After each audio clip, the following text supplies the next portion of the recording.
बंदा को खड़ा करता है और यहोवा उनसे बात करता है और वो बंदा जा करके आम जनता से बात करें।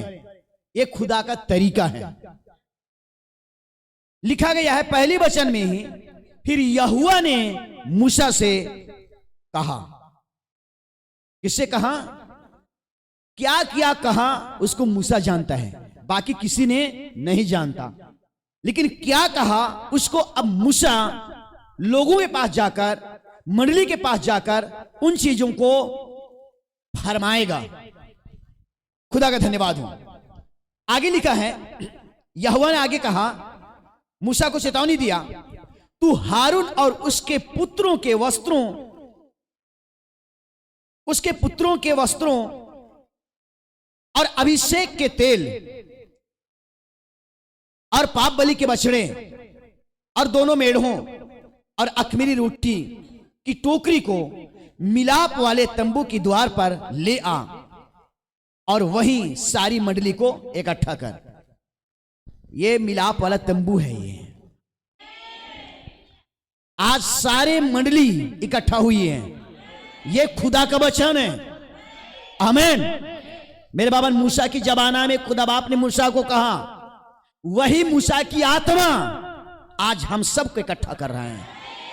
यहां पे वो रोटी रखी गई है, यहां पे वो दाखरस रखी गई है, यहां पे वो अभिषेक का तेल उड़ेला गया है। प्रकाश की तो आज्ञा में हम देख रहे थे, वहां पे किसी के हाथ में, यह तीसरी मोहर की घटना है, और किसी के हाथ में तीसरी मोहर की घटना है जहां पे काला घोड़ा है। और यह काला घोड़ा में कोई सवार है और चार प्राणी में से एक प्राणी का शब्द आता है और कहता है, वो दर्शन देखने वाला देखता है कि उसके हाथ में तराजू है। क्या चीज है? तराजू है। तब चार प्राणियों में से एक प्राणी कहता है, यहां पे अब देखिएगा प्रकाशित वाक्य अध्याय 6 में,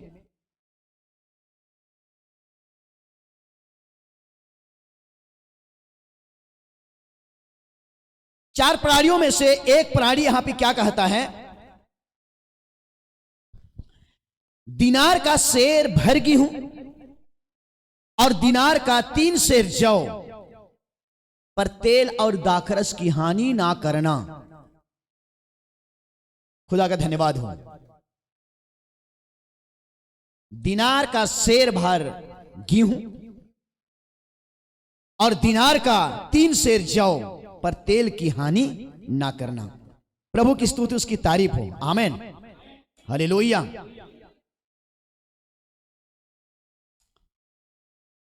अब यहां पे हम देख रहे हैं,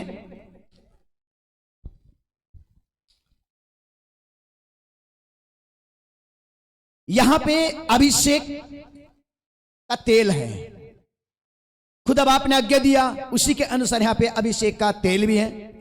यहां पे पाप बलि है, पाप बलि के लिए बछड़े हैं, दोनों मेढ़े हैं यहां पे, और अख़मीरी की रोटी जो अभी हम खाएंगे वो खमीरी रोटी नहीं है, अख़मीरी रोटी है।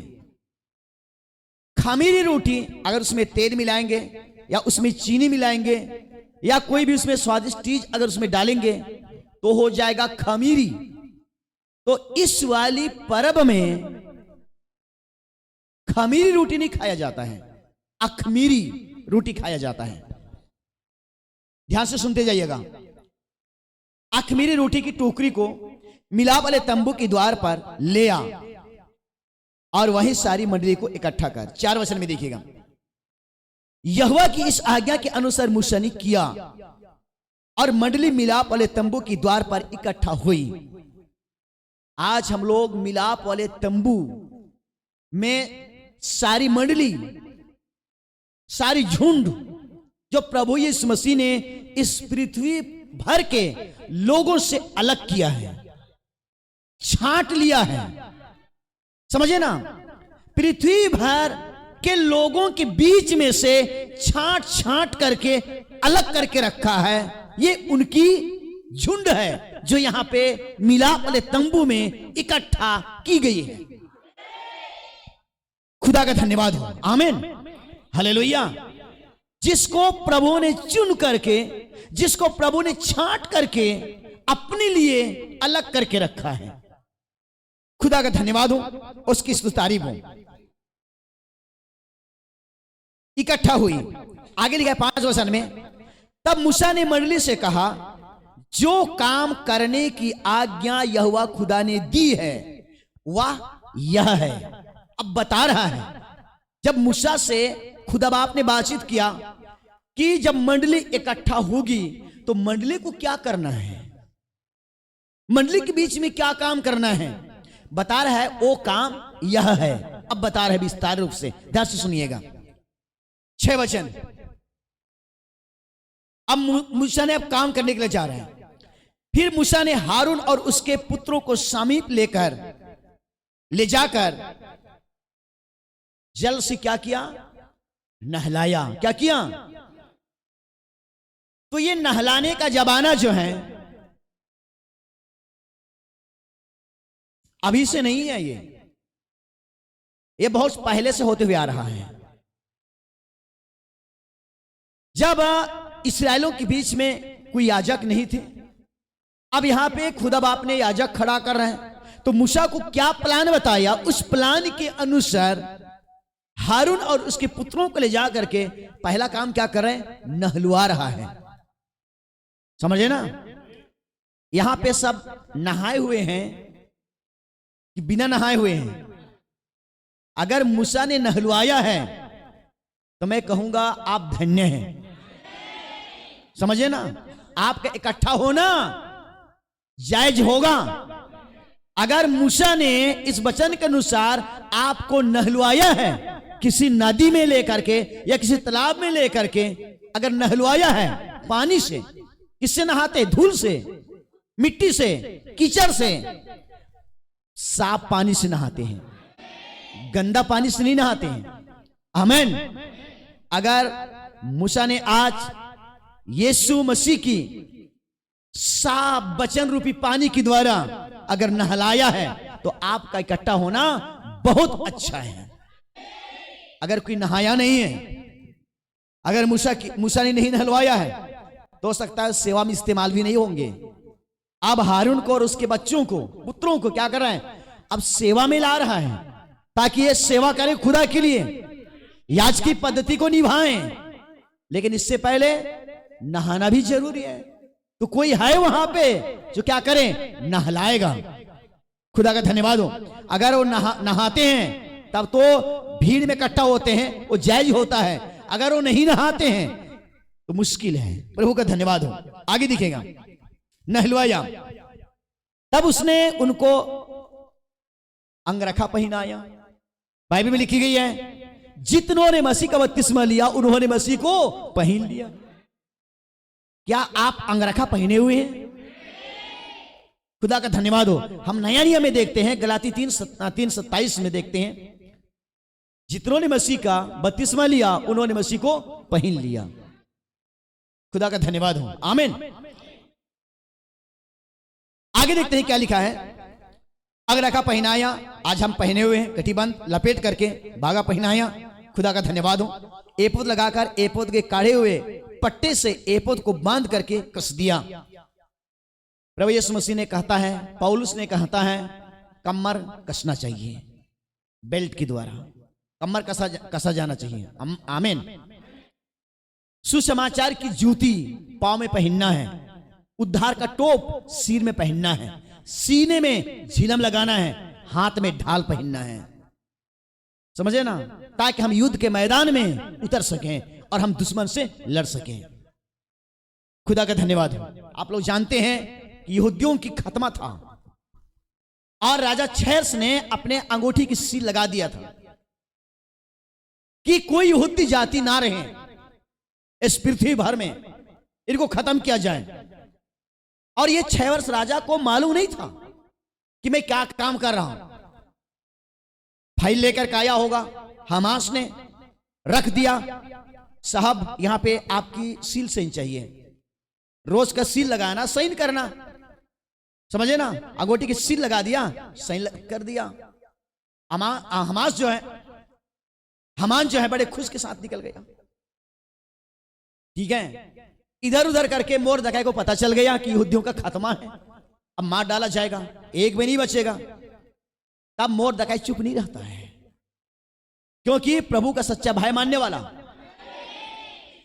अब ये एस्तेर रानी के पास जाता है और कहता है, क्योंकि रानी यहूदी लड़की है, एस्तेर यहूदी लड़की है, और कहने लगा तू रानी बन गई है, बहुत कुछ हो गया, सोच रही होगी कि मैं मंजिल में आ गई। इधर देखो मेरे हाथ में फोटोकॉपी है, समझे ना, मेरे हाथ में छाया प्रति है। यहूदियों की हाल क्या होगा? कुछ दिन के बाद पूरे यहूदियों को चुन चुन करके, गिन गिन करके एक एक को मार दिया जाएगा, ताकि कोई यहूदी जाति ना बचे। इसका नकल कॉपी मेरे हाथ में है। तू तो सोच रही कि मैं महल पहुंच गई, मैं रानी बन गई, लेकिन यहूदियों के साथ तू भी मारी जाएगी। आज चुप रहने की जरूरत नहीं है, आज आवाज उठाने की जरूरत है।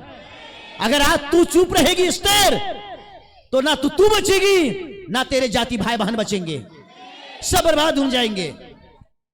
अब एस्तेर के अंदर धक्का लगी, समझे ना, नकल कॉपी को देखी और मोर्दकै को बोली, जाओ यहूदियों को सावधान करो, मेरे निमित्त 3 दिन 3 रात तक उपवास करो, और मैं बिना इजाजत से मैं राजा के पास हो जाऊंगी। चाहे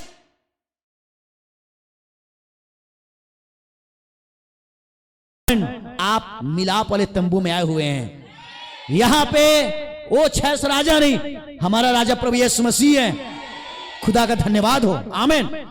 अगर मौत भी लिखा रहेगा, आप इसके पास आइएगा, सत्ता पल भर में पलट जाएगा। सबसे बड़ी विश्वास होना चाहिए, विश्वास सबसे बड़ी जीत होता है। अब पूरी यहूदियों का मर मिटने का पूरा पूरा फैसला निर्णय हो चुका था, सील मुहर लग चुकी थी, लेकिन पल भर ने खुदा अपनी सत्ता को पलट दिया। मेरे भाई अगर विश्वास रखोगे, अगर आप विश्वास करोगे, विश्वास से मांगोगे, यीशु मसीह को मिनटों नहीं लगता है, वो बदल देता है। खुदा का धन्यवाद हो, उसकी तारीफ हो, आमीन। अब जानते हैं कि एस्तेर रानी बिना अनुमति, बिना इजाजत चले गई, और आप लोग जानते हैं कि बिना इजाजत से जाना मृत्युदंड था। क्या था? मृत्युदंड। इसलिए किसी मंत्री से मिलने जाते हैं, कलेक्टर से मिलने जाते हैं, पहले एक छोटा सा पुर्जा में लिखते हैं, समझे ना, कि फलाने जगह से फलाना व्यक्ति आया है, आपसे मिलना चाह रहा है, वो टाइम देगा, इतना समय में मैं मिलूंगा। तब कहना चाहिए जब पारी आता है तो क्या करते हैं, चपरास लोग बुलाते हैं कि फलाने जगह से आए हुए हैं, साहब बुला रहे हैं, तब अंदर जाते हैं, ऐसी डायरेक्ट नहीं जाते हैं। लेकिन एस्तेर रानी क्या से पुर्जा लिखी, वो बिना अनुमति से चली गई। राजा ने अपना छड़ी बढ़ाया और एस्तेर रानी उस छड़ी की नोक को स्पर्श की, और राजा ने बोला, तू क्या चाहती है कि मैं तेरे लिए करूं?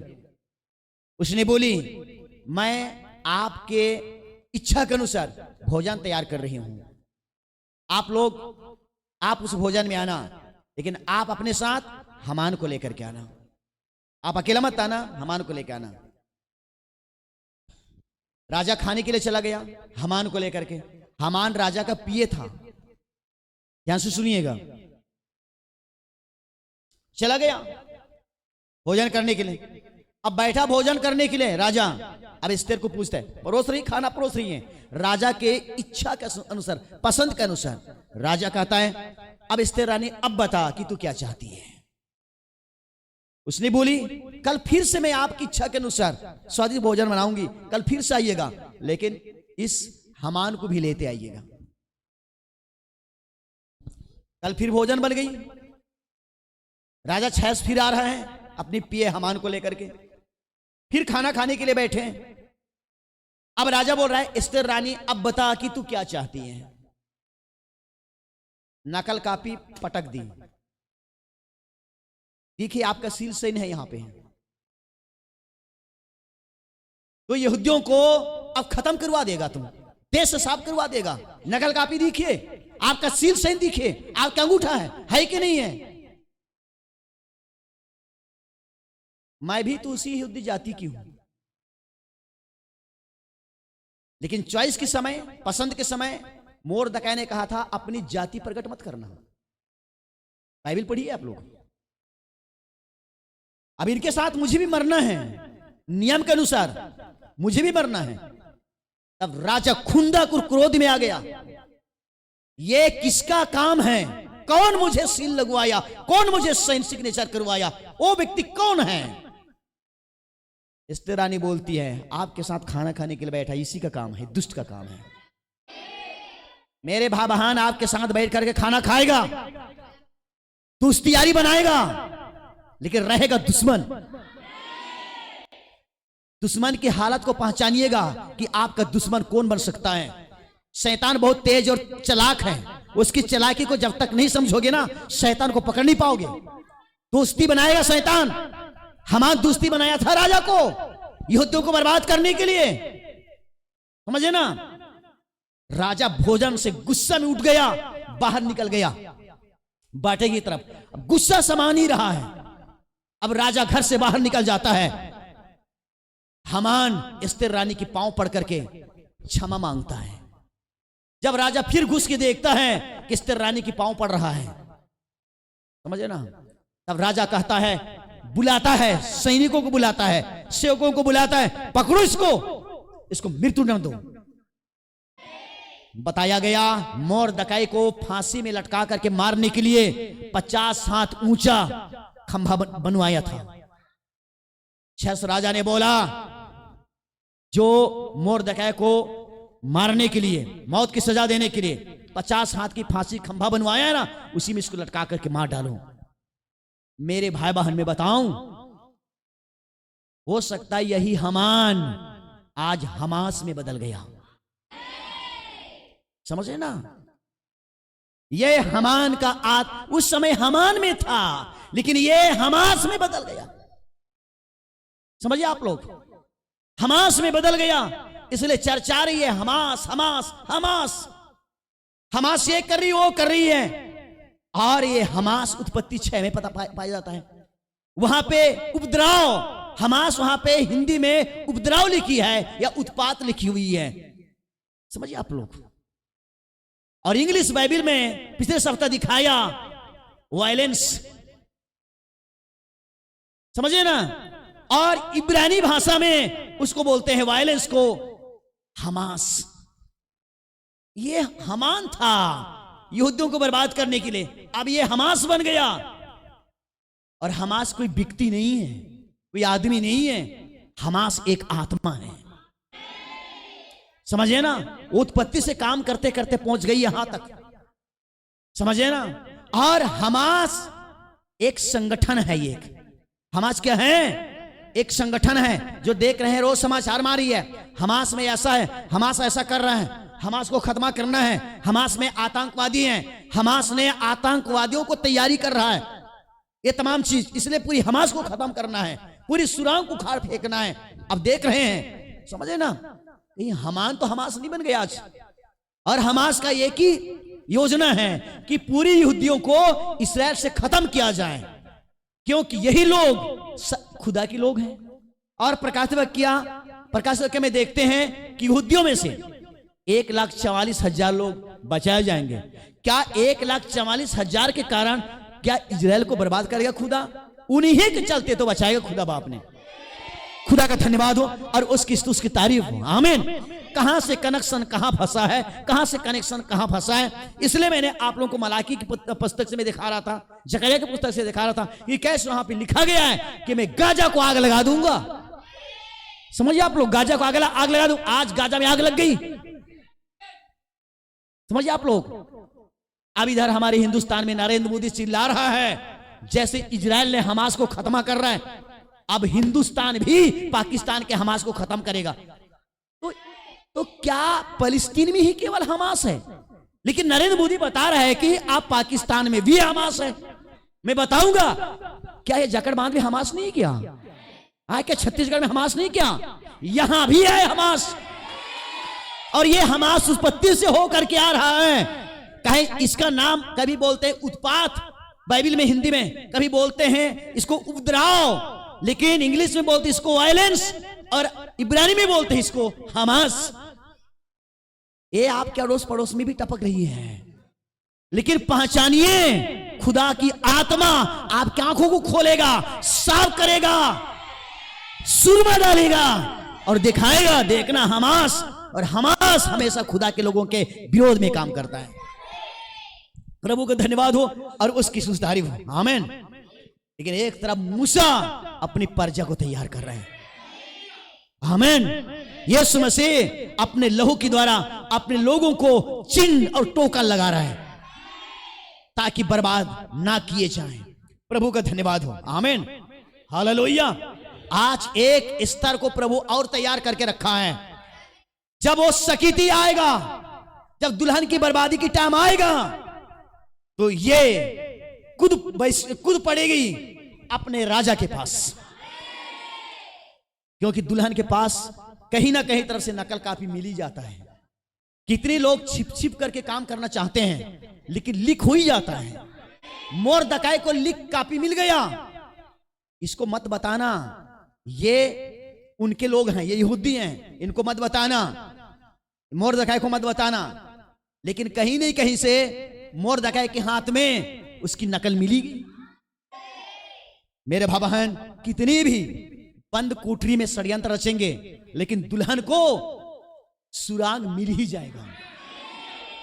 समझे आप लोग? अब जानते हैं कि गाजा में ऐसा सुराग बनाया गया है, सैटेलाइट भी उसको नहीं दिखाता है। सैटेलाइट का काम है सिर्फ बाहर की बात, बाहर के काम को दिखाओ, घर के अंदर के काम को दिखाना नहीं है, समझे ना? केवल अंदर की चीजों को जानने के लिए कहना चाहिए सीआईडी पुलिस विभाग के लिए कुछ है और कुछ विभाग के लिए, बाकी किसी के लिए अनुमति नहीं है। इसलिए सैटेलाइट घर के अंदर क्या हो रही है उसको नहीं दिखाती है, सुरांग के अंदर क्या हो रहा नहीं दिखाएगा उसको, वो बाहर को दिखाएगी। लेकिन मेरे बहन, खुदाबाद के पास एक ऐसा सैटेलाइट है जो कि छिपी हुई चीजों को भी प्रकट कर देता है। खुदा का धन्यवाद हो और उसकी सुतारीफ हो। अगर मोर्दकै को पता नहीं चलता, युद्ध साफ हो जाते हैं। लेकिन मेरे भाई, खुदा कहीं ना कहीं तरफ से लिख कर ही देता है और सुरांग पता चल जाता है, और दुल्हन अपने राजा के पास दुल्हन जो है अपने राजा के पास जा करके उन चीजों को रख देती है, समझे ना? उन चीजों को रख देती है, प्रार्थना में लग जाती है, और खुदा बाप ने उन तमाम चीजों को क्या कर देता है? इधर उधर कर देता है। ये प्रभु की योजना है। खुदा का धन्यवाद हो, आमीन, हालेलुया। आगे देखिए क्या लिखा हुआ है, 8 वचन। और उसने चपरास लगाकर चपरास में उरीम और तुम्मीम रख दिए। चपरास जानते हैं ना, और कसिया लोग जानते हैं चपरास क्या काम में आती है, समझे ना? और कसिया उनको बोलते हैं आरा चलाते हैं, लकड़ी चीरते हैं, समझे ना? आरा से। तो अगर आरा लाइन में नहीं जा रही है, लाइन को छोड़ रही है, लाइन में लाने के लिए चपरास लगता है। चपरास कब आता है काम? जब लाइन छूटती है ना, लाइन खींचा जाता है। अगर आरा लाइन से बेलाइन जा रहा है, तब चपरास काम में आएगा। यहां पे चपरास लगा रहा है या मूसा नहीं, समझे ना? अगर विश्वासियों का विश्वास अगर इधर उधर जाएगा, लाइन छोड़ेगा, तो ये चपरास काम में आएगा मेरे बाबा। तो ये चपरास बाइबल भी रखी गई है, हाँ बाइबल भी रखी गई है ना? हो सकता है ज्यादा गर्म हो गई है आरा की दांता जो है ना, दांत जो है गर्म हो गई होगी, है ना? एक तो सिकुड़ गई है, एक तो फैल गई, तो उसको लाइन में लाने के लिए चपरास काम करता है। तो यहां पे मूसा ने क्या कर रहा है, देखिए चपरास लगा करके चपरास में उर्रिम तुमिम रख दिया। क्या रख दिया? उर्रिम तुमिम रख दिया। तो उर्रिम तुमिम काम क्या करेगा? क्या चीज को उर्रिम तुमिम कहते हैं? इसका बहुत बड़ा काम है, समझे ना? इसमें उर्रिम तुमिम रख दिया। उर्रिम तुमिम क्या काम करेगा? खुदा का धन्यवाद हो। मैं एक चीज बताऊं,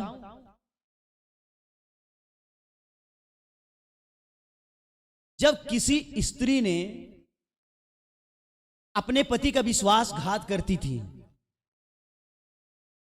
और उसका पति को शक होता था, तो उस स्त्री को कहां ले जाते थे? याजक के पास।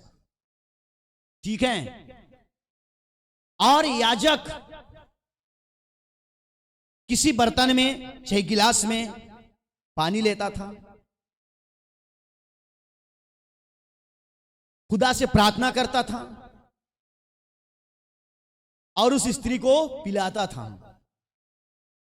अगर वास्तव में अगर वो स्त्री गलत काम की है तो पानी पीने के बाद आशीष ने समझाया, सब आप लोग सुने हुए हैं, समझे ना आप लोग? गिलास की पानी पीने के बाद उनकी जांग क्या होगी? सड़ेगी। क्या होगी? अगर उसने बुराई की है, पाप की है और उसके पति को शक है तो याजक के पास लेके जाएगा। समझे ना? तो यहां पे मूसा याजक ही तो तैयार कर रहा है। क्या कर रहे हैं? याजक तैयार कर रहे हैं, ताकि याजक गिलास की पानी को उस औरत को पिलाएगा। अगर वो गलत की है तो उसकी जान क्या होगा? सड़ेगा, उसमें कीड़ा पड़ेगा। लेकिन गलत नहीं की है तो जैसा हम पानी पीते हैं पिएगी और साफ हो जाएगा। समझे ना? अगर वो गुनाह को छिपाएगी तो ये पानी प्रकट करेगी। इसका ये चिन्ह था। लेकिन ये उरिम तुमिम क्या करेगा? उसी प्रकार ये उरिम तुमिम भी, अगर किसी चीज के लिए आप मांग कर रहे हैं, प्रार्थना कर रहे हैं, दुआ कर रहे हैं, तो ये उरिम तुमिम जो है ये बताएगा। क्या करेगा? बताएगा। उसमें से लाइट आएगा, फोकस आएगा, ये चमकना शुरू कर देगा। क्या करना शुरू कर देगा? जैसे कि एक शीशा को सूर्य के प्रकाश में लगाएंगे तो अगला तरफ क्या करता है? प्रकाश देता है, चमकता है। दूर से देखेंगे तो उनकी आंख झिलमिला जाता है, नहीं होता है काम, बहुत दूर में रहेगा।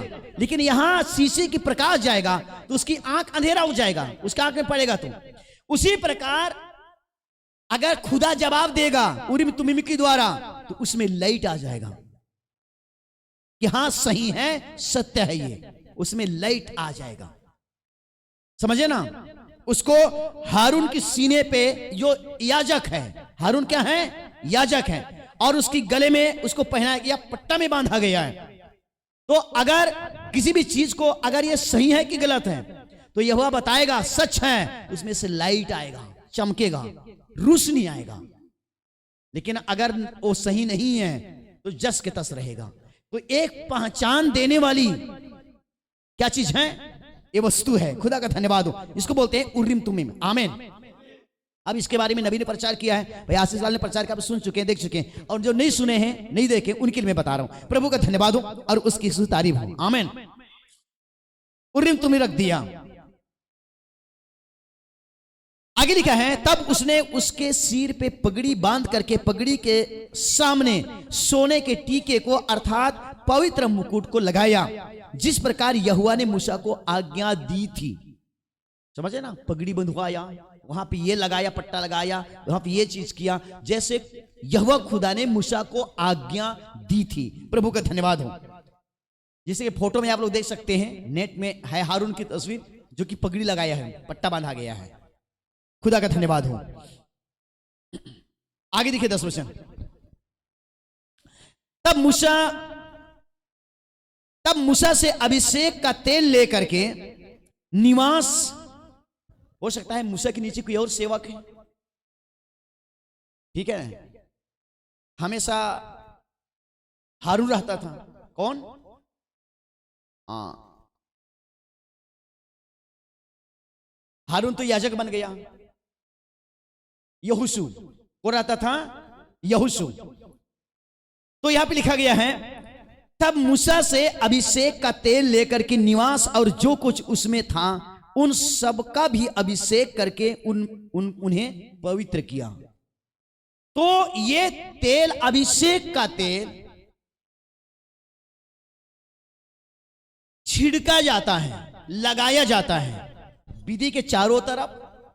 मंडली में अभिषेक का तेल लगाया जाता है और अभिषेक का तेल लगा करके उनको पवित्र किया जाता है। खुदा का धन्यवाद हो। अभिषेक करके उन्हें पवित्र किया। आगे लिखा हुआ है 11 वचन, और उस तेल में से कुछ उसने विधि पर 7 बार छिड़का। कितना बार? इफिसुस, स्मिरना, पुरगमोन, थुआतीरा, सरदीस, फिलदिफिया और लौदीकिया। तो 7 बार छिड़कना सातों युग के लिए, अगर आप समझना चाहेंगे तो। और ये 7 जो अंक आता है, ये 7 अंक क्या है? संपूर्णता है। समझिए ना, 7 अंक संपूर्णता है और 5 अंक अनुग्रह है। समझिए ना। खुदा का धन्यवाद हो और उसकी तारीफ हो। आमीन। आगे देखिए क्या लिखा हुआ है। छिड़का, 7 बार छिड़का, और कुल सामान समेत विधि और पाए समेत हौदी का अभिषेक करके उन्हें पवित्र किया। वहां पे हौदी हौदी हौदी में क्या करते थे? पानी रखते थे। याजक जाएगा तो उससे, उस पानी से हाथ धोएगा, चाहे पैर धोएगा। जब अंदर जाएगा ना तंबू के अंदर, तो ऐसे नहीं जाएगा। तो इसलिए याजक को धोने के लिए वहां पे पानी रखा जाता था हौदी में। इन सबको क्या किया गया? पवित्र किया गया। इसका मतलब भवन के अंदर, तंबू के अंदर जो कुछ भी है, सबको पवित्र किया जाना है अभिषेक तेल के द्वारा। कोई ऐसा चीज ना रहे। आमीन। इसको ध्यान में रखें। प्रभु का धन्यवाद हो। अभिषेक किया जाता है। अगर यहां पे हम अभी रोटी खाएंगे, दाखरस पिएंगे, अगर उसमें अभिषेक ना आए तो हमारा खाना और पीना बेकार हो जाएगा। क्या हो जाएगा? इसलिए उसमें अभिषेक आएगा। यहोवा खुदा अभिषेक डालेगा, उसमें अभिषेक करेगा, अभिषेक कुंडेलेगा, तब हम खाने पीने वाले मसीह की देह बन जाएंगे। उसका जीवन हमारा जीवन हो जाएगा, उसका देह हमारा देह हो जाएगा, उसका विश्वास हमारा विश्वास हो जाएगा, उसकी अनंतता हमारा अनंतता हो जाएगा। आमीन। इसलिए हर एक चीजों की अभिषेक किया जाता है। पवित्र अभिषेक करके उन्हें पवित्र किया। आगे लिखा हुआ है 12 वचन, और उसने अभिषेक के तेल में से कुछ हारून के सिर पर डालकर उसका अभिषेक करके उससे पवित्र किया। हारून के सिर पे जो बचा, उसको हारून के सिर पे डाल दिया। और इस तेल को डालने के बाद हारून की क्या हो गई? अभिषेक हो गई। क्या के लिए? याजक की पद्धति के लिए। अब ये खुदा का एक अभिषेक किया हुआ याजक बन गया। समझे ना? ठीक है। खुदा का एक बहुमूल्य एक योजना होता है। समझे ना? मैं हमेशा गवाही देता हूं, मेरे जैसा उपद्रव, उत्पात, गड़बड़ी पैदा करने वाला, शैतान का चमचा, नरक के लिए सदस्य बनाना, तैयार करना, ये तो मेरा काम था। मैं यही काम करता था। समझे ना? सबसे बड़ा पाप का गढ़ को बढ़ावा करना, ये मेरी काम था। आप लोग नहीं जानोगे, जब मैं बताऊंगा तब जानोगे। ये मेरा काम था, मैं यही काम करता था। लेकिन खुदा का बीज था। समझे ना? खुदा का बीज था। मैं अनजान था, मैं नहीं जानता था। क्यों नहीं जानता था? क्योंकि मैं ऐसे ही परिवार में पैदा हुआ था जो परिवार किसी XYZ को नहीं जानती थी, ना बाइबल के बारे में, ना आत्मिकता के बारे में, ना सच्चाई के बारे में, ना पवित्र आत्मा के बारे में, कुछ भी नहीं जानती थी। ऐसे परिवार में पैदा होने के कारण भटकी हुई भेड़ के समान में था और उन्हीं का शिक्षा प्राप्त करके, उन्हीं को देखा सीखी करके मैंने कार्य करना शुरू किया था। लेकिन जब एक टाइम आया, यहोवा खुदा ने कुछ काम किया। जब मैंने यहां पे फास्टिंग पीरियड से लौटा, उस दिन मैं यहां से लौटा, लौटने के बाद मुझे एक दर्शन दिखाया खुदा बाप ने कि इतनी बड़ी भवन बन रही है, इतना बड़ा शहर पनाह का दीवार बन रहा है, इतना मजबूती ईटा से नहीं बनाया जा रहा है। मैंने उस दर्शन को देखा, मैं बार बार सोचा, लेकिन मैं अभी खुदा बाप याद दिला रहा था, मैं उन चीजों को मैं बोल रहा हूं। ऐसा बड़ा शहर पनाह बनाया जा रहा है, बहुत लंबी चौड़ी और इतना मजबूती दीवार बन रही है, बिल्कुल एकदम सीमेंटेड से बन रही है, प्योर सीमेंट से। मैं, कई भाई लोग हैं, कई बहनें हैं वहां पे हमारे इंटरमेसेस की, मैं अपने आप में निराश महसूस कर रहा हूं। मैं इस काम को करने के लिए क्यों नहीं आता हूं? इसका मतलब मेरे को यहां पे नहीं लगाया जाता इस काम के लिए, मैं ऐसा महसूस कर रहा हूं। लेकिन उसमें का जो हेड था, जो मुखिया था, जो उस शहर पनाह को बनवा रहा है, उस भवन को तैयार करवा रहा है, उसमें का जो मुखिया है, हेड मालिक है, वो मुझे अपने साथ लिया और बोला कि आओ हम यहां पे काम करते हैं।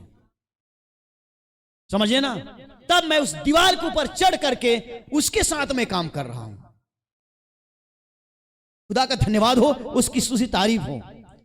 तब मुझे एहसास हुआ कि मैं उसके साथ अब साझा में काम कर रहा हूं। खुदा का मैं धन्यवाद देता, उसकी स्तुति तारीफ करता। जब मैं इतनी बड़ी पाप का बढ़ावा देने वाला, पाप का जीवन जीने वाला, जब अभी कुछ महीना पहले लीडरशिप मीटिंग हुआ, उस समय कुछ भाई लोग गए हुए थे और उसके पहले लीडरशिप मीटिंग हुआ तो बहुत सारे हमारे भाई लोग गए हुए थे छत्तीसगढ़ से। लेकिन उसके पहले जो मीटिंग हुआ तो वहां से बोले कि काका भाई सिर्फ छत्तीसगढ़ से 2 आओ, 2, सिर्फ 2। क्या बोले? सिर्फ 2। क्योंकि आप जानते हैं कि दिल्ली कलीसिया में ज्यादा लोगों को इकट्ठा होना अनुमति नहीं मिला था, इसलिए ग्रुप वहां पे प्रभुज होता था तो मात्र 200 लोग आएंगे। एक प्रभु भोज में सिर्फ 200 से ज्यादा अनुमति नहीं मिला था दिल्ली सरकार के द्वारा हॉल में इकट्ठा होना। तो अगर ज्यादा जाएंगे तो फिर ज्यादा हो जाएगा, इसलिए बोले कि सिर्फ छत्तीसगढ़ से 2 आइएगा। चलो मैं मान गया 2, बाकी जगह से 3, 4 जैसे भी आए, लेकिन मैं तो आज्ञा में खड़ा रहता हूं। जितना मुझे बोले मैं हाँ उतने ही में संतुष्ट हूं। मैं अपने आप से इधर उधर तिकड़मबाजी करना नहीं चाहता हूं। मैं धीरे धीरे प्रभु बदल रहा है, स्थिति को मैं बदल रहा है, उस बदल हुई स्थिति पे चलने की कोशिश करेंगे। प्रभु का धन्यवाद हो। आमीन। प्रभु आपके लिए क्या कर रहा है मैं उस योजना को बता रहा हूं।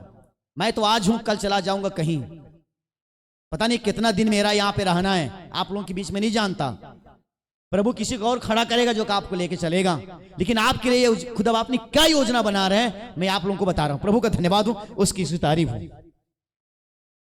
हमेशा शुक्रवार, शनिवार और रविवार 3 दिन की मीटिंग होती है, समझे ना? शुक्रवार, शनिवार और रविवार।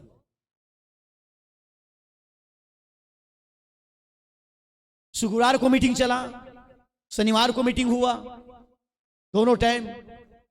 अब रविवार को दोनों टाइम मीटिंग है, सुबह भी हुआ, शाम को मीटिंग है, और शाम को रविवार होता है हुली कुमनियन वहां पे रखा जाता है। और हुली कुमनियन जो तैयार करते हैं भाई अजय बेंजामिन और भाई बिमल, उसके अलावा दूसरा इसको तैयार नहीं करते हैं, ना इसका सप्लाई नहीं करते हैं। भाई बिमल और भाई अजय बेंजामिन।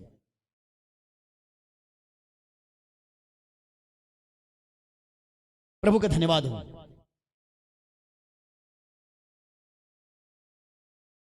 अब रविवार का दिन आया, रात के समय प्रभु भोज लिया।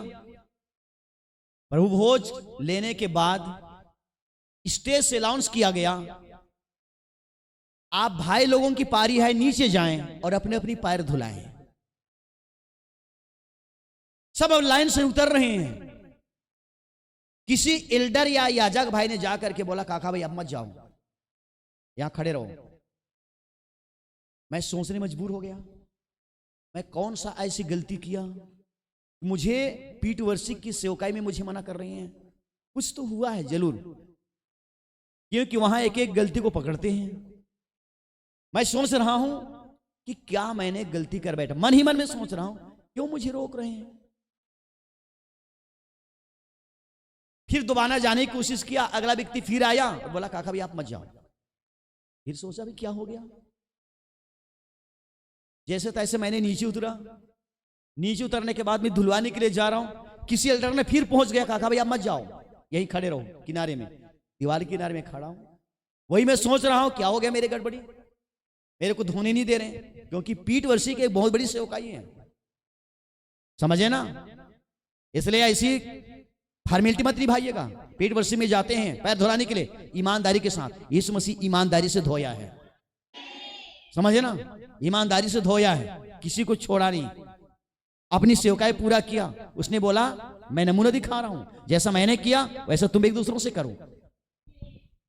जब इतनी बड़ी सेवकाई, मुझे क्यों रोका जा रहा है।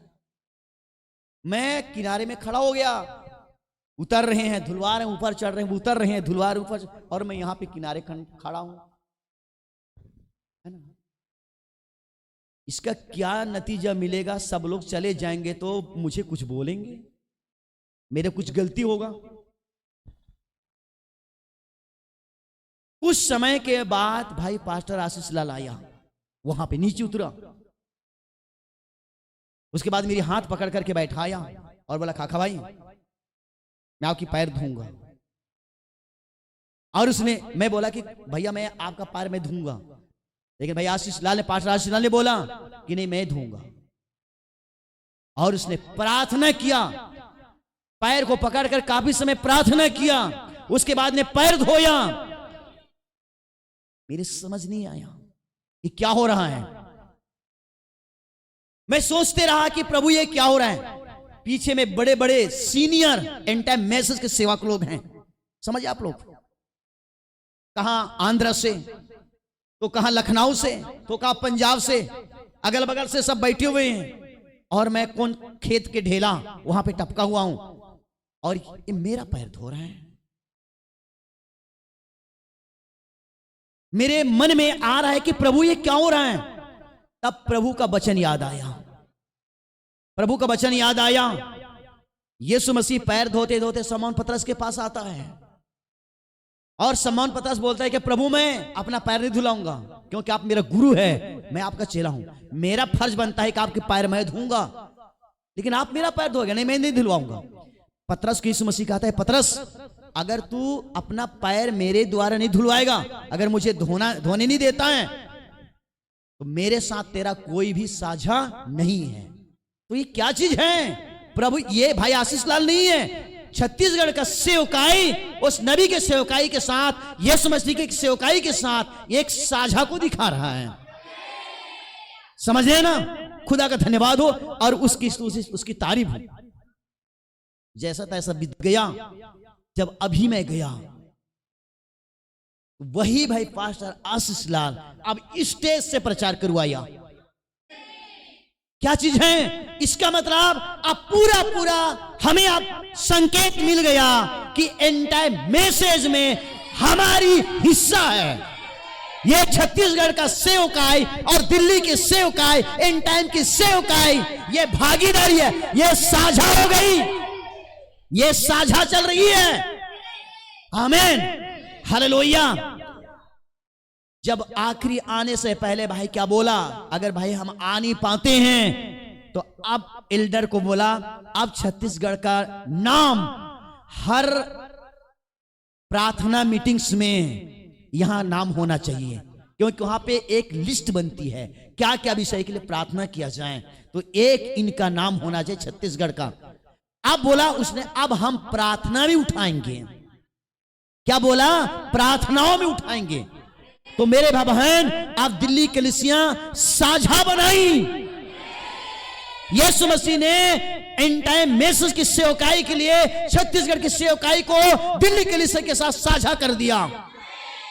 यह सेवकाई ऐसी नहीं चल रही है, आज पूर्व से पश्चिम से उत्तर दक्षिण से दक्षिण से चारों तरफ से फोन कंटेक्ट हो रही है, यहां आओ संदेश प्रचार करो, यहां संदेश प्रचार करो। ये क्या हो रहा है, इन टाइम मैसेज में आप पक्का प्रमाणित हो गया कि छत्तीसगढ़ का सेवकाई इन टाइम मैसेज में ये साझा हो चुकी है। ये आपकी एक तस्वीर को दिखा रहा है। प्रभु का धन्यवाद हो, उसकी स्तुति उसकी तारीफ हो, आमीन हालेलुया।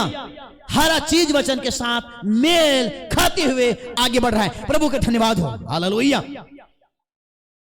प्रभु को ऐसे पापी इंसान को किनारे कर देता, दूर कर देता, किसी अच्छे पवित्र व्यक्ति को लाता। लेकिन प्रभु यीशु मसीह एक जगह वचन में क्या बोला, बेस्याएं और चुंगी लेने वाले विभिचारी, लिखा गया विभिचारी और चुंगी लेने वाले स्वर्ग के राज्य प्रवेश कर रहे हैं, और राज के संतान अंधेरे में भटक रहे हैं। राज के संतान अंधेरे में भटक रहे हैं, लेकिन बेस्याओं और पापी और चुंगी लेने वाले वो स्वर्ग राज्य में प्रवेश कर रहे हैं। प्रवेश करना था राज के संतानों को, लेकिन विभिचारी और चुंगी लेने वाले प्रवेश कर रहे हैं पहले स्वर्ग में। क्यों? क्योंकि राज के संतानों ने विश्वास नहीं किया, लेकिन पापियों ने विश्वास किया। इसलिए प्रभु यीशु मसीह कहता है मैं धर्मिकों को थोड़ी, मैं पापियों को बचाने के लिए आया हूं। समझे ना, यीशु मसीह कहता भले चंगों को वैद्य की जरूरत नहीं होती है, पर बीमारों को होती है। मैं धर्मिकों को नहीं, परंतु मैं पापियों को बचाने आया हूं। तो हमने विश्वास किया, प्रभु ने हमें बचा लिया। और राज के संतानों ने विश्वास नहीं किया, था हक उनका, लेकिन विश्वास ना करने के कारण पीछे हैं। इसलिए यीशु मसीह कहा जो पीछे हैं वो पहले हो जाएंगे, और जो आगे हो पीछे हो जाएंगे, पीछे हो आगे हो जाएंगे। इसलिए मेरे बहन, जो विश्वास आपको प्रभु ने दिया है, कोई भी ताकत आपको पीछे ना करें, पर आप आगे ही दौड़ते जाओ। जो पहले रहेंगे पहले नाम कर पाएंगे, पीछे रहेंगे वो पीछे रह जाएंगे। इसलिए अपना विश्वास कमजोर मत कीजिएगा। खुदा का धन्यवाद हो, आमीन हालेलुया। जब वहां पे बड़े बड़े एल्डर डीकन बैठे हुए प्रचार कर रहा हूं, जब आने के बाद मैं इसलिए गवाही बताता हूं ताकि आप लोग और भी विश्वास के स्तर में आगे बढ़ें।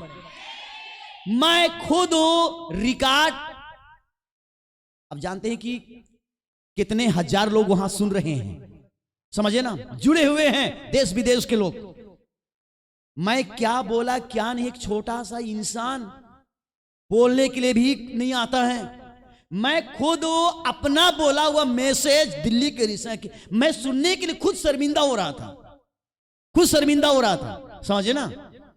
अगर मैं गलत बोला होगा तो लोग मुझे क्या कह रहे होंगे, लेकिन चारों तरफ जब फोन आया कि काका भाई क्या संदेश रहा, क्या अच्छा रहा, और हर प्रार्थनाओं में हर एक भाई बहन याद किया और उस मैसेज की नाम लिया, और हर शब्द में वहां पे मेरे भाई बहन कोई भाई बहन नहीं छोड़े हैं, सब ने प्रार्थना किए हैं।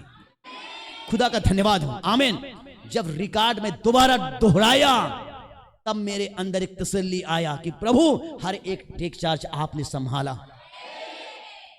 इसका मतलब है कि भाई आशीष लाल नहीं, पर खुदा, समझे ना, खुदा टेस्टमनी ले रहा है। नहीं तो आप लोग जानते हैं कि वहां दिल्ली कलीसिया में एक तो भाई कभी कभी बीमार आ जाता है, सीन में देखते हैं, कभी कभी प्रचार करता है टाइटस अभी पीटर के जाने के बाद हमेशा कर रहे हैं सुबह की। कभी कभी डोनी आता है, समझे ना, डोमी, टाइटस और बीमल, यहां तक कि आज तक आप लोग प्रचार करते हुए भाई निश्चल को भी नहीं देखा होगा, बाकी किसी को स्टेज में प्रचार करने नहीं देते हैं। क्या हो रहा है ये? क्या हो रहा है ये?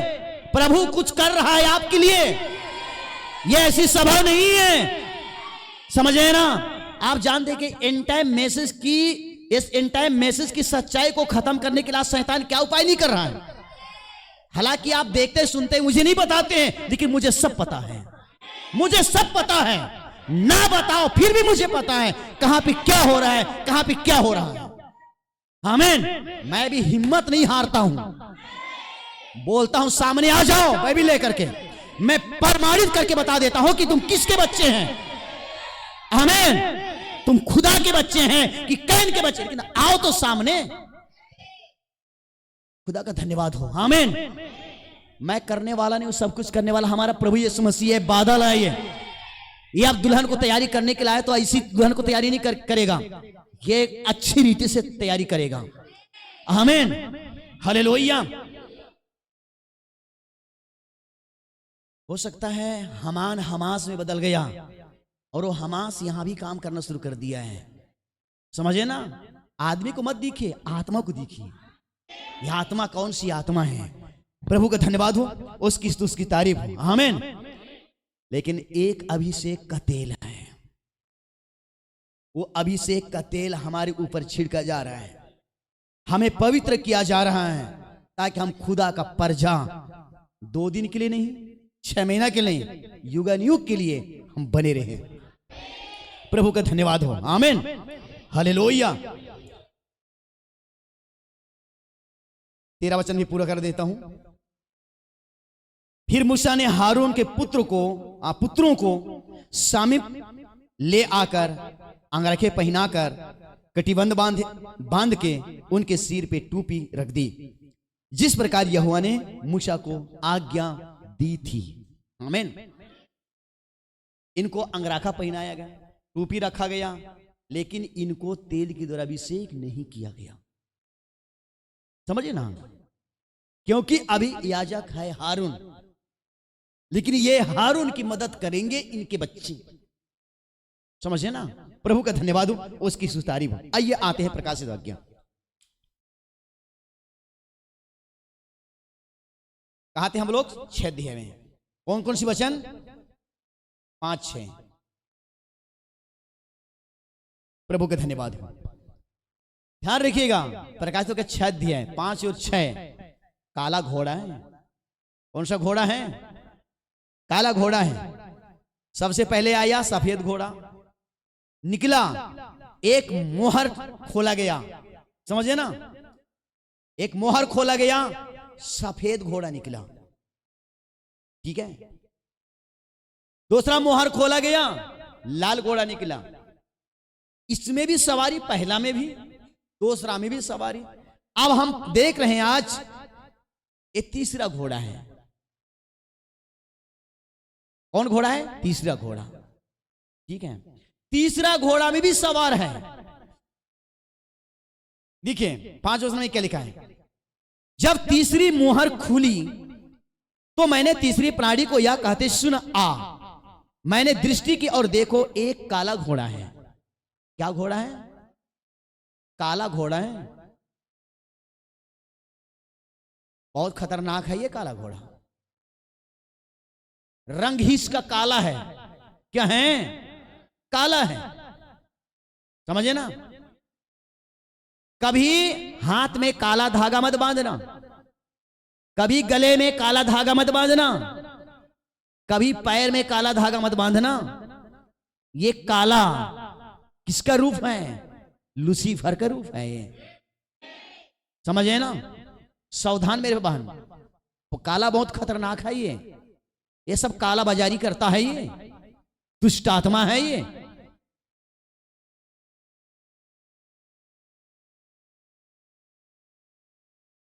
मौका आएगा तो मैं बताऊंगा। प्रभु का धन्यवाद हो।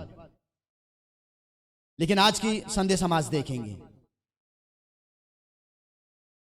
काला घोड़ा है और उसके सवार, उसमें कोई सवार है, बैठा हुआ है कोई मनुष्य, और जो सवार है उसके हाथ में एक तराजू है। जैसे कि एक मूर्ति है, अंधा कानून लिखा हुआ है, पुस्तक में पढ़े हुए होंगे, देखे हैं, तराजू रखा है और बोला है अंधा कानून। अंधा कानून क्यों बोला है? कभी कभी सच को झूठ बना देते हैं, झूठ को सच बना देते हैं। कानून ही ऐसा है दुनिया का, सही फैसला नहीं होता है। अगर कोई मर्डर भी करके जाता है, गवाही नहीं है, समझे ना, किया है हाथ से, हत्या किया है, लेकिन गवाही नहीं तो नहीं किया है। इसलिए बोलते हैं कि कानून अंधा है, गवाह के ऊपर निर्भर होता है। मजिस्ट्रेट नहीं जानता है कि कौन मारा है कौन नहीं मारा है, लेकिन गवाही के ऊपर निर्भर होता है, क्योंकि बाइबल बताती है 2 या 3 गवाही के द्वारा वो सही माना जाएगा। एक के द्वारा नहीं, कम से कम 2 या कम से कम 3। इसी हिसाब से गवाही के ऊपर निर्भर रहते हैं अपराधी। अपराधियों को छोड़ना है या तो बचाना है, छोड़ना है या तो सजा देना है, समझे ना। तो उसी प्रकार मेरे बहन, ये काला घोड़ा में जो बैठा हुआ है ना, इसके हाथ में तराजू है। तराजू है, इसका मतलब ये नाप जोक करेगा, ये तौलेगा, किसी को नापेगा कि ये कितना है कितना है। इसको अधिकार दिया गया कुछ चीजों को नापने के लिए, किन चीजों को तौलने के लिए। सावधान रहिए, आमीन, हालेलुया। पारी आएगा भाई आशीष मींस का, कि आत्मिकता में कितना वजन है, ये कितना हल्का है, समझे ना। बहनों की तरफ से किस भाई महन रीना किसकी आएगी, या और भी बहनें और भी भाई हैं, मैं कितने लोगों की नाम लूंगा। हल्का निकलते हैं कि वजन निकलते हैं। यहां तो बहुत आत्मिकता दिखा रहे हैं, हालेलुया, प्रेज़ द लॉर्ड बोल रहे हैं, लेकिन अगर इसके साथ मेल नहीं खा रहे हैं, बिल्कुल हल्का हो जाएंगे, है ना। अगर पुर्रुन ना सीमाती हूं बाहरी एक बोझड़ा ही रन्नू हो, आसानी के साथ पुर्रुन उठा बोलो और कालो, तो पुर्रो वैसे हल्का मल बनना ही के। ईशान आत्मिकता और बाहरी तरह कुछ भी कर लो, नहीं मेरे भाई चलेगा नहीं, आप समझे ना। कोई तौलने वाला है, वो छोड़ेगा नहीं वो। दूसरी बात, आगे बढ़ेंगे, लेकिन एक तरफ कोई इंसान खड़ा हुआ है, समझे ना। तौलने वाला तो शेर भर गेहूं तौलेगा और 3 शेर जौ तौलेगा वो, लेकिन बगल में कोई है किसी का पक्ष लेने के लिए। वो किनका पक्ष लेगा? जिनके पास तेल और दाखरस है। ध्यान से सुनिएगा, समझे ना। चाहे गेहूं को कुछ भी कर ले, जौ को कुछ भी कर ले, लीनी दीनी कुछ भी कर ले, जितना टैक्स लेना है तौल करके ले लो टैक्स। ध्यान से सुनिए, अगर आपकी मदद लूसीफर कर रहा है, ध्यान से सुनिए, और मैं क्या बोल रहा हूं, मैं अपने मन से नहीं बोल रहा हूं, कुछ बुलवाने वाला है, कुछ बुलवा रहा है। अगर आपकी मदद, मैं कहूंगा पूरी छत्तीसगढ़ की दुल्हन कान साफ करके सुन लीजिएगा, अगर आपकी मदद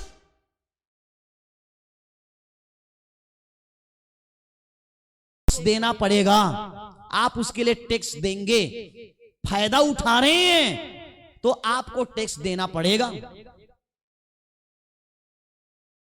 लेकिन किसको टैक्स देना नहीं पड़ेगा? जिसके पास तेल और दाखरस है। खुदा का मैं धन्यवाद देता हूं, उसकी तारीफ करता हूं, आमीन, हालेलुया।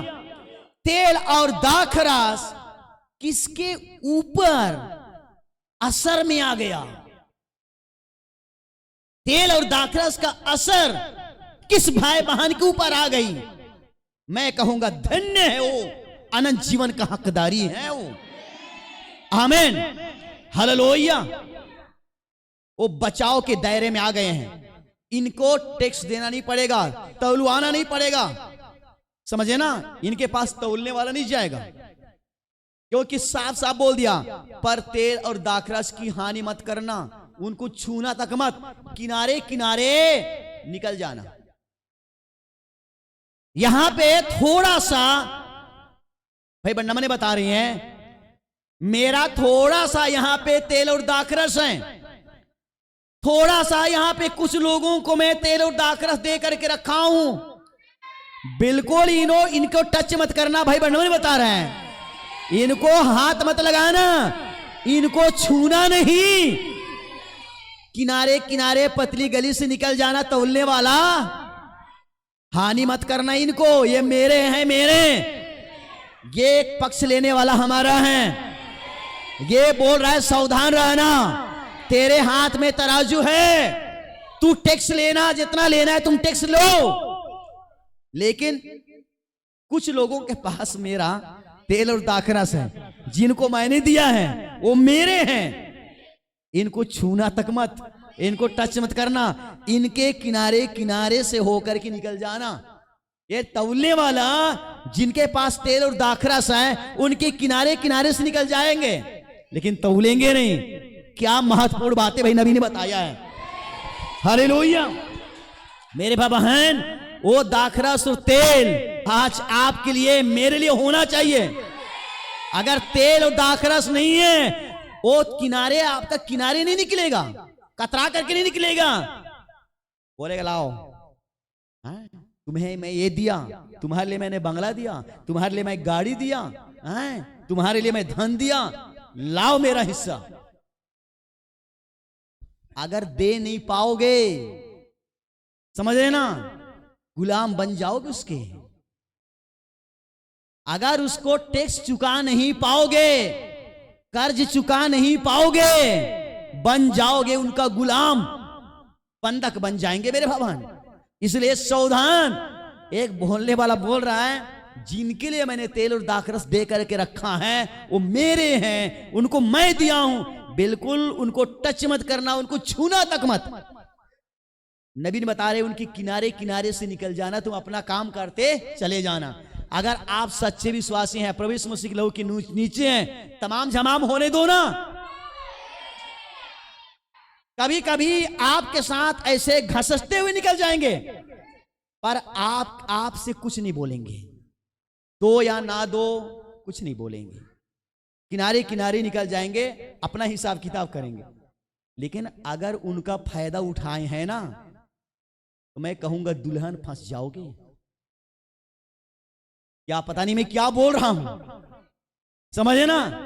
अगर वो हमारी सपोर्ट किया है, उनसे हमने फायदा उठाया है, फंसेंगे। देखते रहना, वो फंसा लिया है, फंसा लिया है। तौलवाना पड़ेगा, पता नहीं कितना तौल होता है, मुश्किल हो जाएगा। अगर दे नहीं पाए हम लोग उसके लिए, हम उसका गुलामी बन जाएंगे। क्या हो जाएंगे? लेकिन मैं कहता हूं, वचन बता रही है स्वतंत्र होना है। समझे ना, क्या होना है? स्वतंत्र होना है। प्रभु का धन्यवाद हो और उसकी स्तुति हो। आमीन, हालेलुया।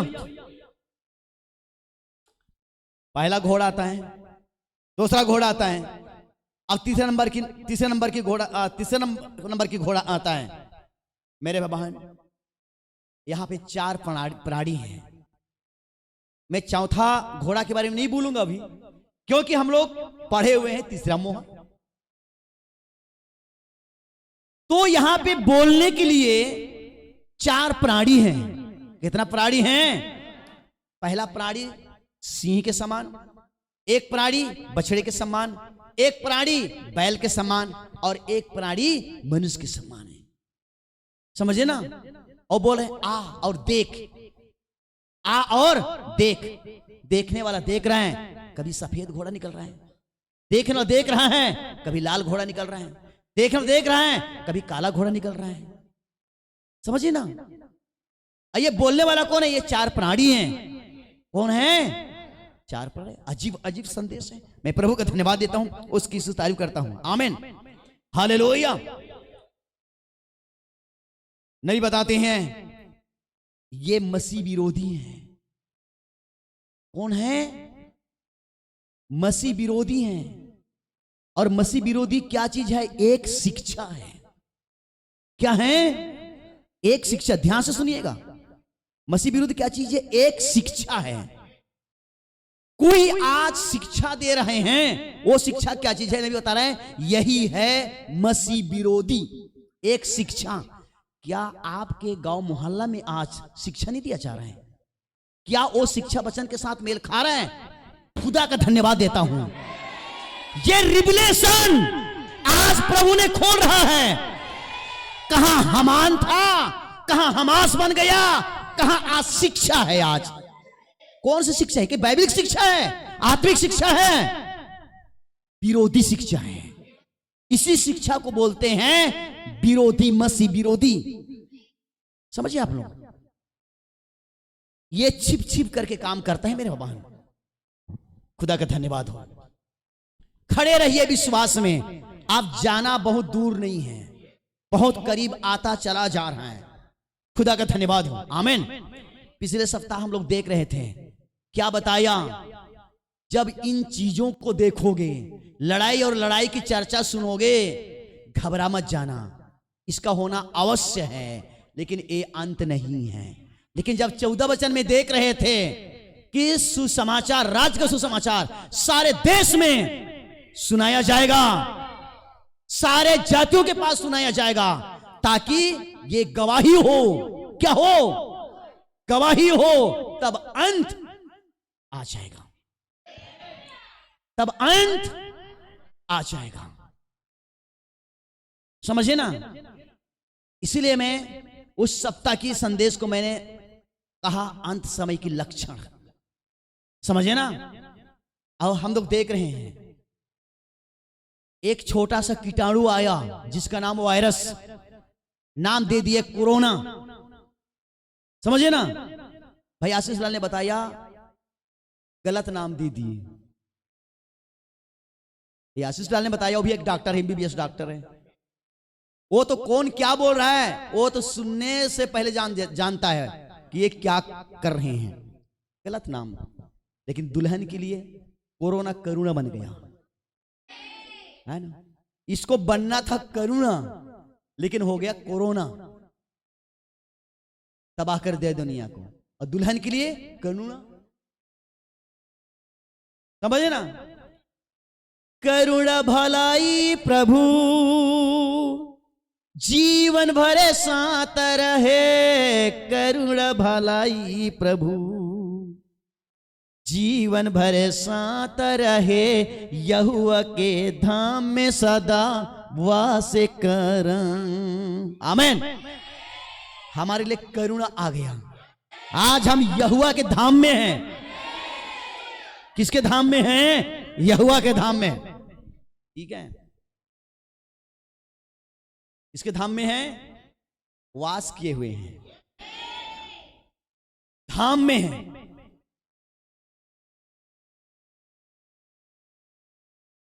अब कोरोना गई नहीं थी, समाप्त हुआ नहीं था। समझे ना?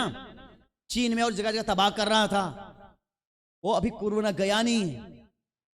तब आ गया रूस और यूक्रेन की युद्ध। समझे ना? और रूस और यूक्रेन की युद्ध से पहले यहोवा चरवाहा मोरा गीत आप सब लोग गाए। इस गीत को गाने के बाद 25 दिन के बाद यूक्रेन और रूस भिड़ गए आपस में। समझे ना? और समाचार में आ रहा है, हो सकता है अगर रूस यूक्रेन को नहीं छोड़ा तो ये रूस और यूक्रेन की युद्ध ये तीसरा विश्व युद्ध को ला सकता है। समाचार में आ रहा है, समाचार में आ रहा है। अब इधर रूस और यूक्रेन की युद्ध समाप्त हुआ नहीं, अब इजराइल और फलस्तीन भिड़ गए आपस में। क्या हो गए? भिड़ गए। समझे आप लोग? यूक्रेन और रूस की खत्म नहीं हुआ है, इजराइल और फलस्तीन की युद्ध शुरू। समझे ना? आ रहे हमास हमास हमास। समझे आप लोग? गाजा गाजा, इसलिए मैं तस्वीर दिखाया गाजा। समझे ना? खुदा ने बोला कि मैं गाजा को बर्बाद कर दूंगा, आग लगा दूंगा। ये वो खुदा ने बोला, पलटा लेने के लिए मैं हाथ बढ़ाने वाला हूं। फिलिस्तीयों को पलटा लेने के लिए मैं अपना हाथ बढ़ाने वाला हूं। आमोस नबी के समय में बोला बढ़ाने वाला हूं, लेकिन दुल्हन के समय बढ़ा दिया। यही फिलिस्तीन से निकला था गोलियत। कौन? गोलियत, हट्टा कट्टा सब इंसानों से बड़ा। एक गोलियत नहीं था, दानाओ था, और था फिलिस्तीन। समझे ना? छोटा सा बालक 12 साल का दाऊद मार के गिरा दिया। समझे ना?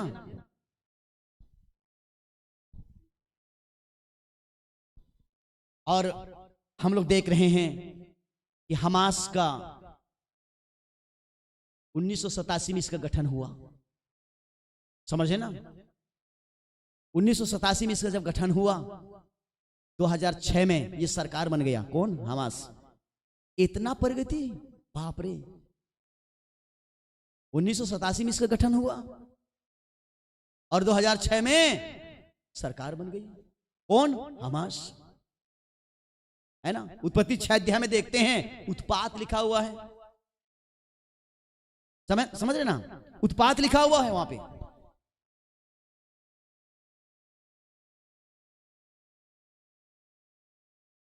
हिंदी में उत्पात लिखा हुआ है, इंग्लिश में वायलेंस लिखा हुआ है, और इब्रानी में हमास लिखा हुआ है। समझे ना? जब 1987 में सब इसका गठन हुआ, 2006 में इसका सरकार बना। इनका प्लान क्या है? सबसे पहले इजराइल को खत्म कर दो, नाम निशाना नहीं रहेगा। क्यों? वो यहूदी हैं, और यहूदी किसके लोग हैं? इसको क्या कर दो? बर्बाद कर दो। और उनका एक और उनका विचार है कि पूरी दुनिया में हमारा शासन चले, पूरी दुनिया को हम हमारे चरणों में झुकाएं, बड़े बड़े लंबी दाढ़ी पगड़ी बांधे। समझे ना? तो क्या एक पत्थर की द्वारा जब राजा दाऊद ने, जब राजा नहीं बना था, 12 साल को उम्र में जब मार गिराया, क्या वो खुदा यह अभी साथ नहीं देगा? खुदा का धन्यवाद हो, आमीन, हालेलुया। हम इसलिए हम उनके लिए दुआ करते हैं क्योंकि उन्हीं का खुदा आज हमारा खुदा हो गया। मैं करता हूं दुआ कि प्रभु अपने लोगों को आप हारने मत दीजिएगा। अगर खुदा के लोग हार जाएंगे तो दुनिया में बेइज्जती हो जाएगा। अगर छत्तीसगढ़ में मिनिस्ट्री मिला है खुदा यहोवा के द्वारा एंड टाइम मैसेज की, अगर एंड टाइम मिनिस्ट्री अगर जयवंत नहीं रहेगा, दुल्हन लज्जित हो जाएगा, शर्मिंदा हो जाएगा। दुल्हन को कोई नहीं पूछेगा, घटिया हो जाएगी दुल्हन। समझे ना? इसलिए अगर संदेश में टाप रहेगी दुल्हन, हर जगह नाम है छत्तीसगढ़ का आज। क्यों है? टाप में है। समझे ना? खुदा का धन्यवाद हो, उसकी तारीफ हो। जब हमारा प्रभु ऊंचाई में है तो क्या दुल्हन नीचे रहेगी? नहीं रहेगी। वो हाथ में उठा के लेके चल रहा है। समझे ना? कितने लोग सुनेंगे ठोकरा देंगे कि हम ऐसा वचन नहीं चाहते हैं। अगर एक ठोकराएंगे तो 10 प्रभु खड़ा करेगा। प्रभु का धन्यवाद हो और उसकी स्तुति, उसकी तारीफ हो, आमीन। चाहे मेरे बाबा आपके कितने भी दुश्मन रहेंगे, अड़ोस पड़ोस में, चाहे गांव मोहल्ला में, अगर मरेंगे ना, जरूर उनका साथ देना, प्रार्थना करना, मैसेज बताना उनके लिए, और प्रार्थना करना हाथ रख करके, यीशु मसीह को चंगा कर देगा। है ना? खाने पीने के लिए बुलाएंगे ना, मत जाना, अशुद्ध होने के लिए। लेकिन ऐसे संकट के समय आप उनकी बेहद मदद करना। समझे ना? खा ले भाई साहब, खा ले बहन जी, अभी तो मैं खा के आई थी, मैं अभी खा के आया था, मुझे खाने की इच्छा नहीं, किसी दिन मैं खा लूंगा, वहां से टल जाना, ठीक है ना? भाई पाटर आशीलाल को भी बुलाने के लिए बोलते हैं क्योंकि उसके एक से एक बड़े बड़े अधिकारी मित्र हैं उनके। समझना? बड़े बड़े उनके लोग हैं।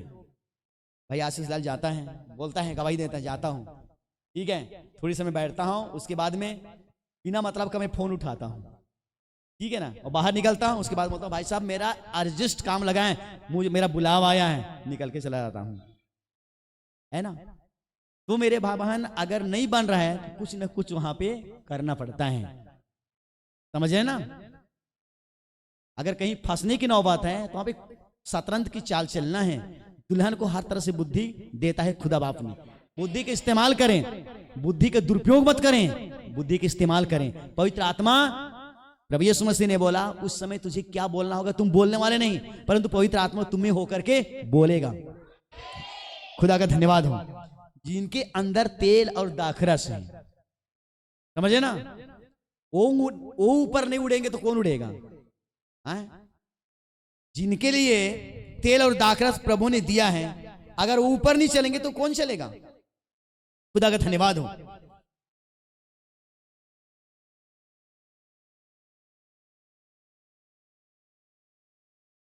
नबी ने बताते हैं दुनिया में बहुत सारी कलीसियां हैं, बहुत सारी, लेकिन ये कलीसिया नहीं है। ये तो मात्र एक छोटी सी सभा है। ये कलीसियां थोड़ी है, एक छोटी सी सभा है। किसका सभा है?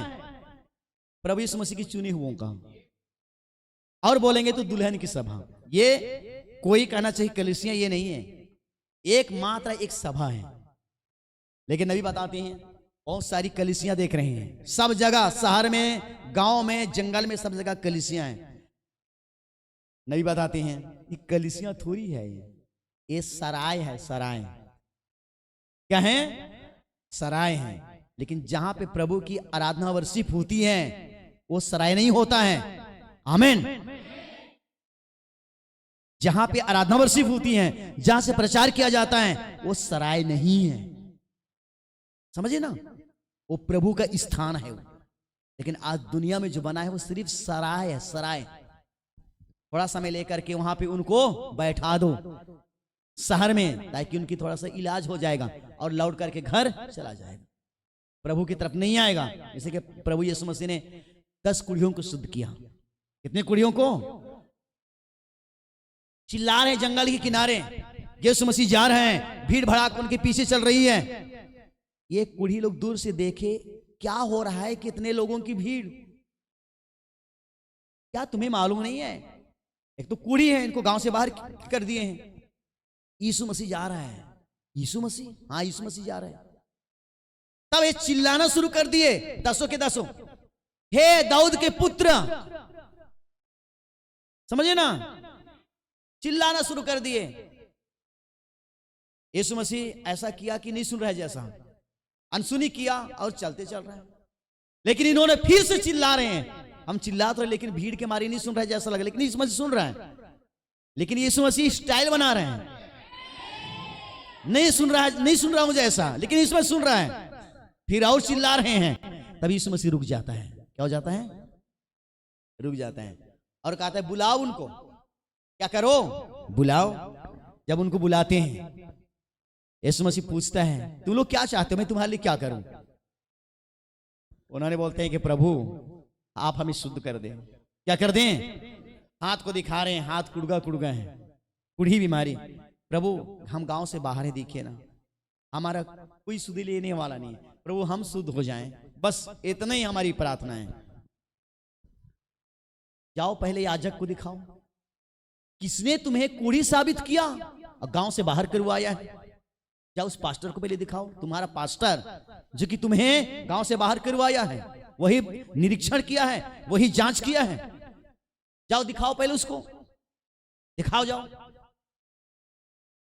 तब ये लोग पास्टर को दिखाने के लिए जा रहे हैं, याजक को दिखाने के लिए जा रहे हैं। बाइबल बताती है जाते जाते सबकी कोढ़ की बीमार खत्म हो गई। जाते जाते याजक के पास पहुंचे नहीं है और कोढ़ का बीमार खत्म, और मस्त देख रहा है, उंगली पहले की जैसा, कोई निशाना नहीं है कोढ़ का। एक व्यक्ति ने देखा मैं चंगा हो गया हूं, अब मैं नहीं जाता। जिसने बोला जाओ, मैं उसी के पास लौट करके जाता हूं। समझे ना? वो लौटा, घुटना टेका, प्रभु आपका प्रणाम, प्रभु मैं ठीक हो गया, आपका धन्यवाद हो, आपकी तारीफ हो यीशु मसीह। आमीन। यीशु मसीह भीड़ की तरफ देखता है। किनकी तरफ? भीड़ की तरफ। और कहता है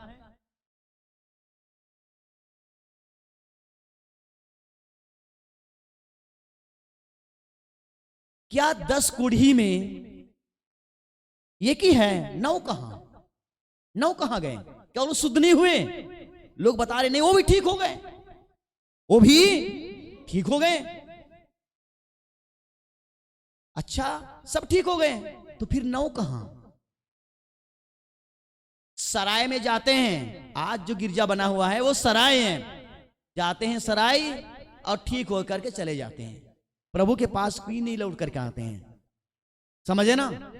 समस्या आते तक सराय में शरण लेते हैं, समस्या ठीक हो गया, प्रभु कहां, कोई जिक्र नहीं करते हैं। मेरे बाबा ना, आप सराय में नहीं हैं आप। आमीन, हालेलुया, प्रभु का धन्यवाद हो। आप हमेशा प्रभु के साथ चलने वाले हैं, आप प्रभु के साथ रहने वाले हैं, आप लौट करके प्रभु के पास आकर के उसकी सेवा करने वाले हैं। प्रभु आप लोगों के लिए क्या जिंदगी दिया है। अगर आप नहीं होते इस जंगल एरिया में, आज छत्तीसगढ़ में समय का संदेश नहीं रहता। समझे ना? प्रभु ऊपर से आप लोगों को देखा, बड़े बड़े शहर को नहीं देखा, परंतु बियाबान जंगल को देखा।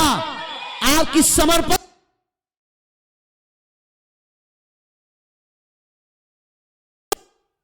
खुदा का धन्यवाद हो। आमीन।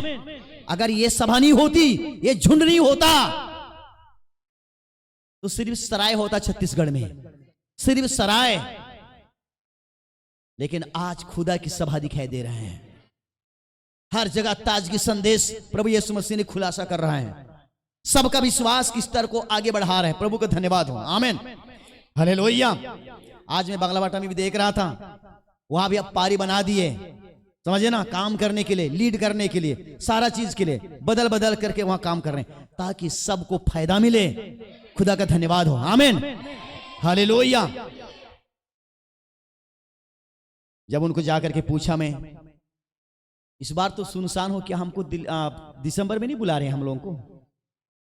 तब बोलते हैं, हम लोग तो पहले से निर्णय कर चुके हैं, हमारी मीटिंग 24-25 को फाइनल है भाई।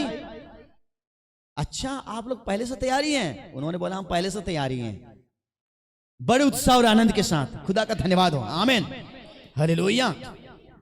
इसलिए मेरे बहन, प्रभु कुछ करता है। आमीन।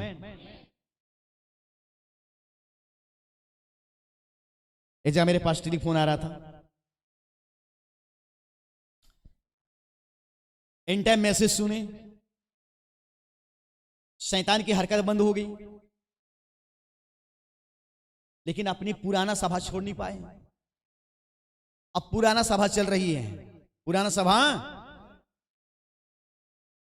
सभा चलते चलते परिस्थिति गड़बड़ हो गई, परिस्थिति गड़बड़ हो गई।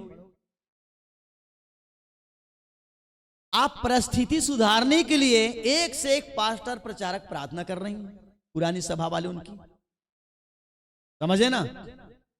लेकिन परिस्थिति बन नहीं रहा है।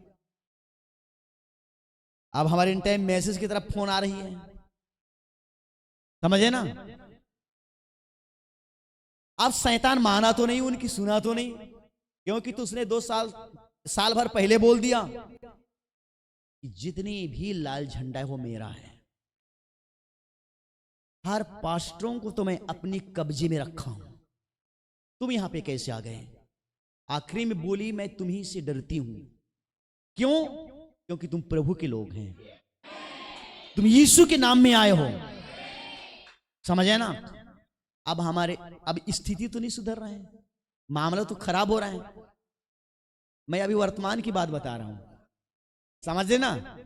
फिर रात में 12 बजे फोन जा रहे हैं हमारे लोगों के पास, हैं दुल्हन के पास। ठीक है, परिस्थिति खराब हो रहा है, पास्टर विश्वासी लोग सब थक गए हैं, क्या किया जाएगा?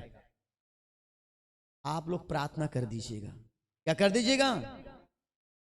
आप मोबाइल की स्पीकर ऑन कर दिए फुल, वहां पे ऐसी लोग भरे हुए हैं, तमाशा देख रहे हैं। हमारे इन टाइम संदेश की दुल्हन एक झटका उस स्पीकर में प्रार्थना किए, शैतान अपनी बुरिया बिस्तर समेट करके चली गई। समझ है ना? अब वो परिवार बोल रहे हैं, तुम अपना गिरजा संभालो, हम इन टाइम में जाएंगे। अब समझे ना? पूरी 12 बजे तक प्रार्थना किए। क्या किए तुम लोग? क्या तुम्हारी प्रार्थना को शैतान माना? शैतान बोलती है मैं पौलुस को जानती हूं और यीशु मसीह को भी पहचानती हूं, लेकिन तुम कौन हो? आज शैतान बोल रहे तुम कौन हो, है ना?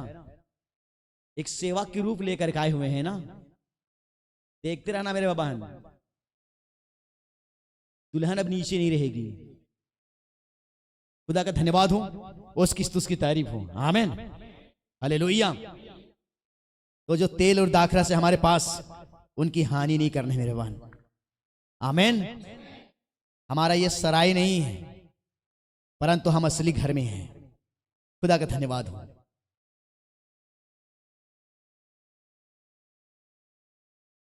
नबी बताते हैं दाखरस एक प्रकाशन है। दाखरस एक प्रकाशन है जो उत्तेजना को पैदा करता है, उत्पन्न करता है। समझे ना? उत्तेजना को।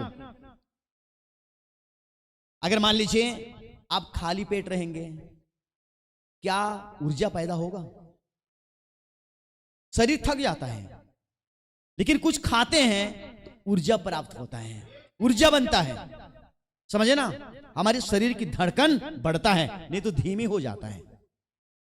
तो मेरे बाबा हैं, ये तेल और दाखरस ये आत्मिक प्रकाशन है। हमारा उत्तेजना को पावरफुल बनाता है प्रार्थना करने के लिए। ठीक है, हमको बहुत लंबी लंबी दिखावटा प्रार्थना थोड़ी करना है। समझे ना? बस आप प्रार्थना करो, उनको विश्वास दिलाओ कि प्रभु तुम्हें ठीक कर दिया। समझे ना? उतना ही में लोग ठीक हो जाएंगे, क्योंकि हम करने वाले नहीं हैं, हमारा प्रभु यीशु मसीह करने वाला है।